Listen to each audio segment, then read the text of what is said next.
अब मान लो किसी दिन किसी इमरजेंसी के कारण या कोई आ गया उसके कारण या आप ही का बहुत ज़्यादा ऑफ मंथ था उस कारण कोई टाइम टेबल का शेड्यूल फॉलो नहीं कर पाए, तो उस वक्त क्या करना है? क्या घबराना है? नहीं, हमारे पास इसके लिए एक बहुत सिंपल रूल है। अपने आप से ना ये पूछना बंद कर दो कि मैं आज कितने घंटे पढ़ा, बट ये पूछना शुरू करो कि मैं अपने आप से किए हुए वादे नहीं पूरे कर पाऊंगा तो दूसरों से क्या करूंगा। आज जो मैंने आपको एक फ्रेमवर्क दिया ये आपको टॉपर बना सकता है, लेकिन कब? जब आप इसको एक्चुअली एक्शन में लेके आओगे। आपके पास अभी भी पूरा मौका है अपनी कहानी को बदलने का।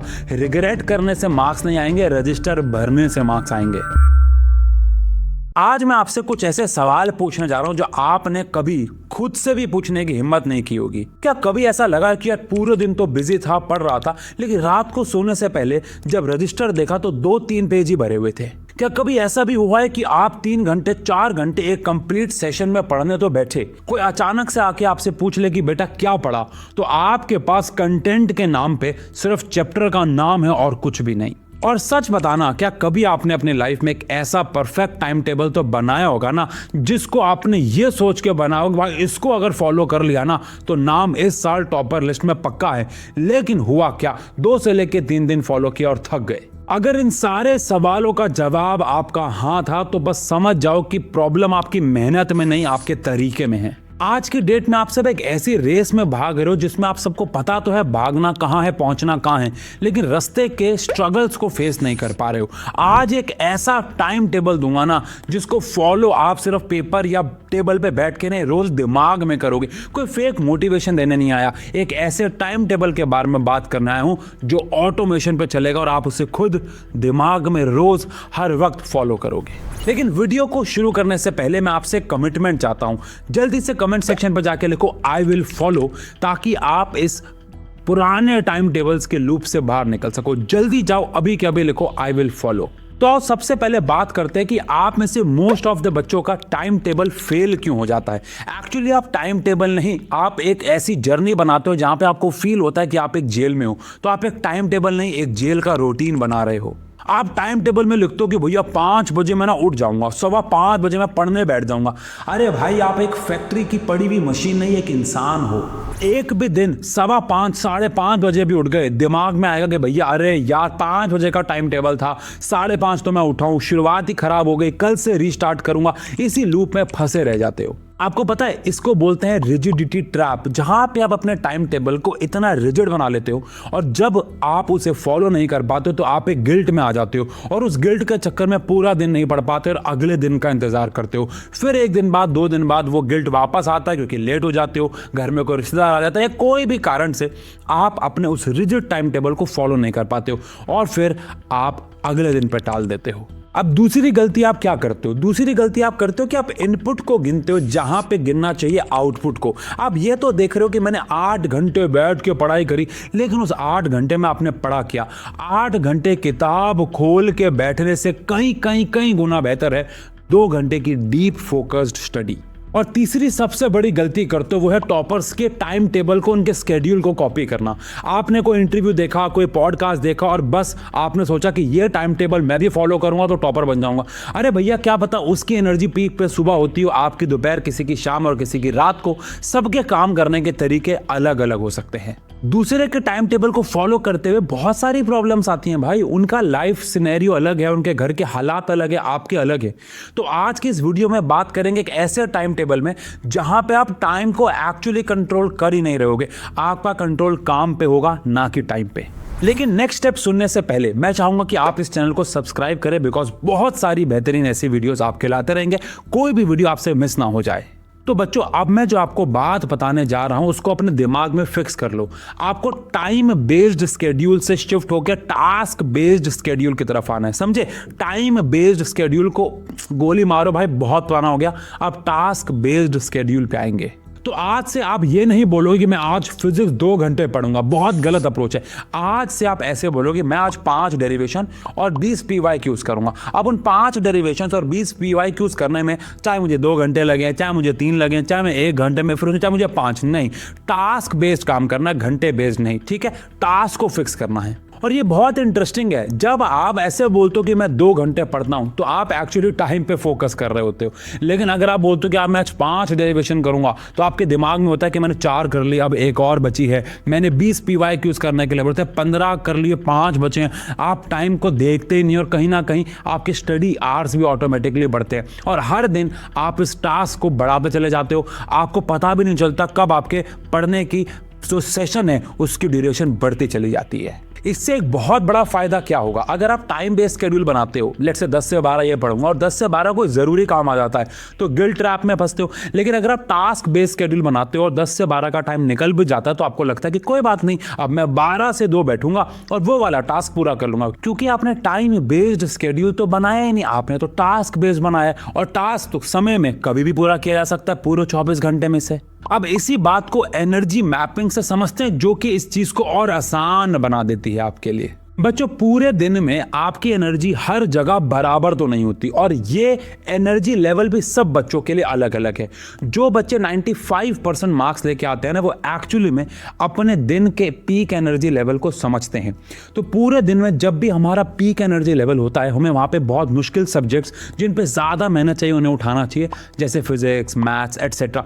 बट वो पीक आवर्स में जहाँ हम सबसे ज़्यादा फोकस्ड और कॉन्फिडेंट होते हैं, वहाँ हमें ऐसे डिफिकल्ट सब्जेक्ट्स को उठाना चाहिए। और जब भी एनर्जी लो हो, जैसे कि दोपहर हो, शाम हो, उसमें हमें बहुत इजी टास्क उठाना चाहिए, जैसे नोट्स बनाना, डायग्राम बनाना, सिंपल वाले क्वेश्चंस न्यूमेरिकल सॉल्व करना। और जब आप बहुत रिलैक्स्ड फील कर रहे हो, थोड़ा बहुत ही कम एनर्जी लेवल पे हो, तो आप इजी, बहुत ऐसे इजी गोइंग सब्जेक्ट जैसे इंग्लिश हो गया या फिर कोई ऑप्शनल सब्जेक्ट्स हो गए, उनको उठा सकते हो। लेकिन ध्यान रहे, जो सबसे इंपॉर्टेंट पार्ट है वो आपके वो पीक आवर्स हैं, जहाँ पे आप सबसे ज़्यादा एनर्जेटिक फील कर रहे होते हो, वहाँ पे एक बहुत अच्छा फ्लो बनता है और आप मुश्किल सब्जेक्ट्स भी आसान लगने लग जाते हैं। अब इस पीक आवर्स में पढ़ने में दिमाग आपसे लड़ता नहीं है, बल्कि आपकी हेल्प करना शुरू कर देता है। आप अब इसी पूरे के पूरे फ्लो को और समझने के लिए पूरे दिन को 3 हिस्सों में डिवाइड कर देते हैं। 3 स्लॉट ब्लूप्रिंट। एक्चुअली में हम अपने पूरे के पूरे दिन को 3 बड़े बड़े स्लॉट्स में डिवाइड कर रहे हैं। स्लॉट नंबर 1 यानी कि द मॉन्क मोड। ये स्लॉट सुबह उठ के जब आप पढ़ना शुरू करते हो फ्रेश वगैरह होके, उससे 1.5 से लेकर 2 घंटे का होता है। यहाँ पे सबसे कम डिस्ट्रैक्शन, सबसे कम नॉइज, ऐसा आपको ध्यान में रखना है कि नॉइज भी सबसे कम हो, इसलिए जितना जल्दी सुबह उठते हो उतना बेहतर है। कंफर्टेबल टाइम पे सबसे कम डिस्ट्रैक्शन होगी, आधे से ज़्यादा लोग सो रहे होंगे, एक अलग मोटिवेशन होती है सुबह, सबसे ज़्यादा एनर्जेटिक फील कर रहे होंगे। तो इस वाले टाइम स्लॉट में आपको अपने सबसे टफेस्ट या फिर सबसे वीकेस्ट पार्ट को उठाना है। इस वाले में आपको ध्यान रखना है कोई डिस्ट्रैक्शन, कोई नॉइज नहीं होना चाहिए। और ध्यान रहे, ये सुबह वाला पार्ट इतना स्ट्रांग है कि पूरे दिन आपको मोटिवेटेड रखेगा, बिकॉज आपने सुबह सुबह बहुत प्रोडक्टिवली काम किया। और यही कारण है कि हम 10th और 12th के लिए वेकअप सीरीज लेके आते हैं हर साल इस समय पर, जो कि चल भी रही है, जहाँ पे सुबह बच्चा 6 बजे उठता है और 8 बजे तक बहुत प्रोडक्टिवली 2 घंटा काम करता है। अब बात करते हैं स्लॉट नंबर 2 यानी कि द एक्शन मोड के बारे में। ये स्टार्ट होता है जब भी आप अपनी स्कूल या कोचिंग से आते हो उसके बाद से। इस समय तक आपका दिमाग थोड़ा थका हुआ होता है, तो यहाँ पे हम कोई भी रीडिंग वाला काम नहीं करेंगे या फिर बोरिंग काम बिल्कुल भी नहीं करेंगे। यहाँ पे हम लोग कर लेंगे केमिस्ट्री की रिएक्शन वाला काम या फिर मैथ्स के क्वेश्चन बनाने वाला काम, जो कि थोड़ा सिंपल हो। क्योंकि रीडिंग में आप सिर्फ पढ़ रहे होते हो तो नींद और ज़्यादा आने के चांसेस है, लेकिन जब आप न्यूमेरिकल सॉल्व कर रहे होते हो, लिख रहे होते हो, तो दिमाग और हाथ का कोऑर्डिनेशन बनता है, दिमाग थोड़ा सा ज़्यादा एक्टिव रहता है, तो आपको नींद भी कम आती है। अब चलते हैं स्लॉट नंबर 3 यानी कि हमारे आखिरी स्लॉट पे, यानी कि द कंसोलिडेशन मोड, जो कि एक्चुअली में आपके सोने से जस्ट पहले स्टार्ट होगा। यहाँ पे हम सबसे आसान सब्जेक्ट्स उठाएंगे और इसमें सबसे पावरफुल चीज जो है ना, वो है द 30 मिनट रिकॉल टाइम। सोने से 30 मिनट पहले, ये बहुत ज़रूरी है, यकीन मानो, सोने से 30 मिनट पहले आपको कुछ भी नया नहीं पढ़ना है। आपने पूरे दिन में जो भी पढ़ा है उसे आंख बंद करके रिकॉल करो। अगर रिकॉल नहीं कर पा रहे हो तो तुरंत जाओ चेक करो, फिर आंख बंद करके रिकॉल करो। हमारे पूरे दिन के सारे थॉट्स हमारे सोने से पहले या सोते वक्त एक प्रकार से रीअरेंज होते हैं, उनसे एक अच्छी इंफॉर्मेशन सेट बनता है।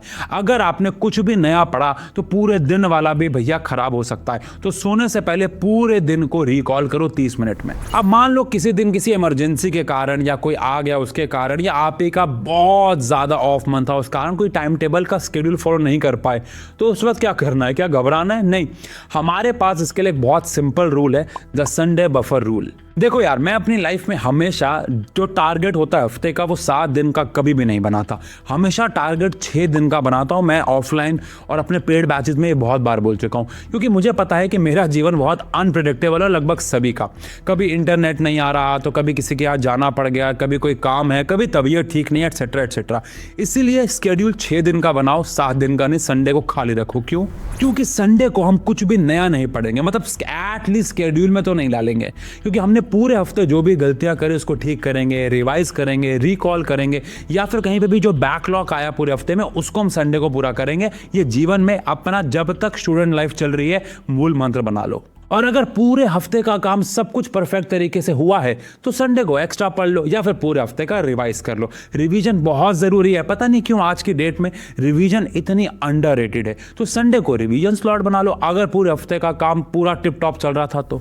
और यार दूसरी बात, अपने आप से ना ये पूछना बंद कर दो कि मैं आज कितने घंटे पढ़ा, बट ये पूछना शुरू करो कि आज मैंने कौन कौन सा कंटेंट पढ़ा, कितना कितना आउटपुट दिया। घड़ी देख के पढ़ना बंद करो। नंबर ऑफ टॉपिक्स, क्वेश्चंस ये देखो ना तो रोज अपने आप से सवाल पूछोगे तो आपको एक रियलिटी चेक मिलेगा कि अरे आज मैंने 50 क्वेश्चन बनाए थे, कल तो मैंने यार सिर्फ 40 बनाए थे, 10 बेहतर बना दिए, ज़्यादा बना दिए। अरे यार मैंने आज तो 30 ही बनाए थे, इसका मतलब है कम आउटपुट निकाल पाया हूँ, कल ऐसा करता हूँ ज़्यादा मेहनत करता हूँ। ये अपने आप ही समझ में आना शुरू हो जाएगा। जब आप इनपुट की बजाय आउटपुट पे फोकस करते हो ना तो डिस्ट्रैक्शन अपने आप कम हो जाता है। जैसे कि मैंने आज सोच रखा है कि मैं आज 2 वीडियो शूट करूंगा।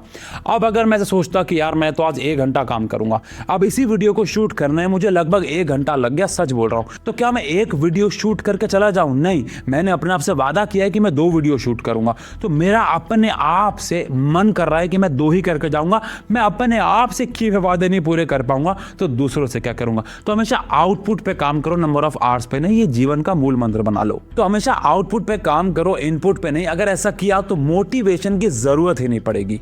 देखो सिंपल सा फंडा है, परफेक्ट टाइम टेबल कुछ नहीं होता, लेकिन डिसिप्लिन्ड एग्जीक्यूशन से सब बदला जा सकता है। आज जो मैंने आपको एक फ्रेमवर्क दिया ये आपको टॉपर बना सकता है, लेकिन कब? जब आप इसको एक्चुअली एक्शन में लेके आओगे। आपके पास अभी भी पूरा मौका है अपनी कहानी को बदलने का।